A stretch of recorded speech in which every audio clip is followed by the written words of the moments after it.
Hi everyone. Let's take a second to acknowledge where we are. It is February 2026. Take a look around. The holiday decorations are gone. The January hype has faded. And if we are being brutally honest with each other right now, most of those New Year's resolutions, they are probably collecting dust in the corner of your mind. Statistically, we have already passed what they call Quitter's Day. That specific day in mid-January where most people just stop. They go back to default, back to the old routine, back to the old version of themselves. And maybe you are feeling guilty about that. Maybe you're looking at your list and thinking, why can't I just stick to the plan? What is wrong with my discipline? I want you to listen to me very carefully right now. There is nothing wrong with your discipline. The problem isn't your willpower. The problem isn't your motivation. The problem is your identity. You are trying to run a marathon while still believing you are a lazy person. You're trying to build a business while deep down you still see yourself as an employee who needs permission. You are trying to put new software on old hardware, and the system is crashing. Today, we're not talking about habits. We're done with habits for a moment. Today, we're talking about identity shifting. We're talking about the radical act of killing the old you so the new you can finally breathe. Let me explain how this works, because this is not magic. This is neuroscience. Your brain has a mechanism, almost like a thermostat in your house. Let's say your internal thermostat is set to 70 degrees. That is your current identity. That is your normal. If you get a burst of motivation in January and you start working out like crazy, reading 10 books a week, waking up at 5 a.m., you are raising the temperature to 90 degrees. For a week, it feels great. You feel on fire. But your brain hates it. Your brain says, wait a minute, this isn't us. We're not a 5 a.m. person. We're a snooze button person. This is dangerous. This is unfamiliar. So what does your brain do? It turns on the AC. It sabotages you. You get sick, you oversleep, you procrastinate, you find a reason to stop. And slowly, you cool back down to 70 degrees, back to your normal. You see, you can never consistently perform in a way that is inconsistent with how you see yourself. This is why fake it till you make it is terrible advice, because deep down, you know you're faking it, and your brain exposes you as a fraud. We need to change the thermostat. We need to shift the identity first.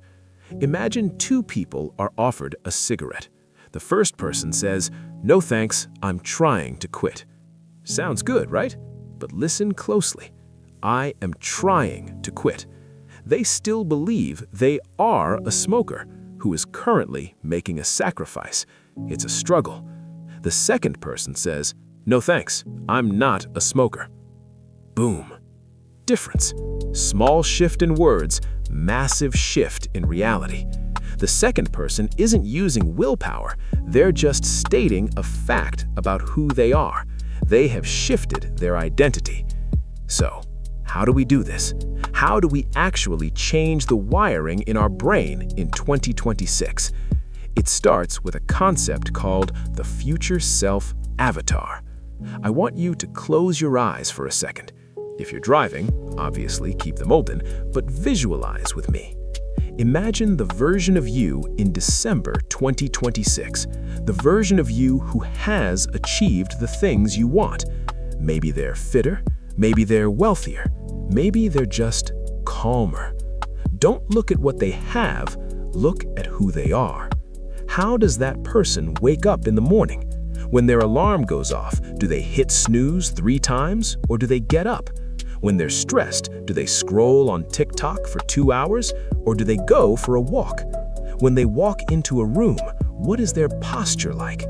You have to get granular.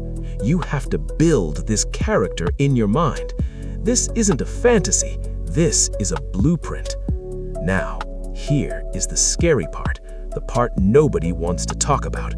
To become that new person, the old person has to die. And I don't mean that in a morbid way, I mean it in a psychological way. You have to grieve the old you. You have to look at your current habits, the late-night snacking, the procrastination, the negative self-talk, and you have to realize these things served the old me. They kept the old me safe, but they cannot come where I am going. It is a funeral. You were saying goodbye to the version of you that was afraid. You were saying goodbye to the version of you that played small. This is why it hurts. This is why change is uncomfortable. It's not just hard work, it is an identity crisis. You are literally stepping into a void where you are no longer the old you, but not quite the new you yet. That meaningful void is where the magic happens. Okay, so we have the concept, we have the grief.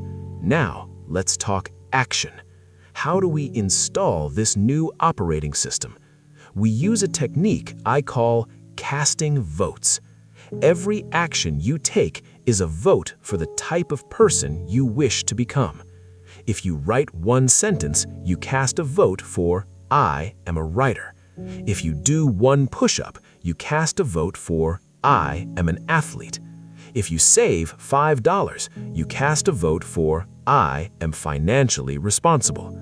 You don't need a landslide victory. You just need the majority of the votes. Here's the trick for 2026, the 2-minute rule. Stop trying to be a hero. Heroes burn out. I want you to lower the bar, lower it so much that it is impossible to fail. You want to be a reader? Don't read a book a week. Read 1 page a day. Why? Because reading 1 page proves to your brain that you are a reader. You are gathering evidence. Your brain is a lawyer. It needs proof. When you go to the gym for 10 minutes, you're not getting fit, not really, but you're doing something more important. You are proving to yourself, I am the kind of person who goes to the gym. Once you believe that, once the identity shifts, the results come automatically. You don't have to force a gym rat to go to the gym. They go because it's who they are. You don't have to force a writer to write. They write because it's who they are. The goal isn't to run a marathon. The goal is to become a runner. The goal isn't to write a book. The goal is to become a writer. Focus on the noun, not the verb. As we wrap this up, I want to give you a challenge for this week. I want you to pick one area of your life where you feel stuck. Just one. Maybe it's your health.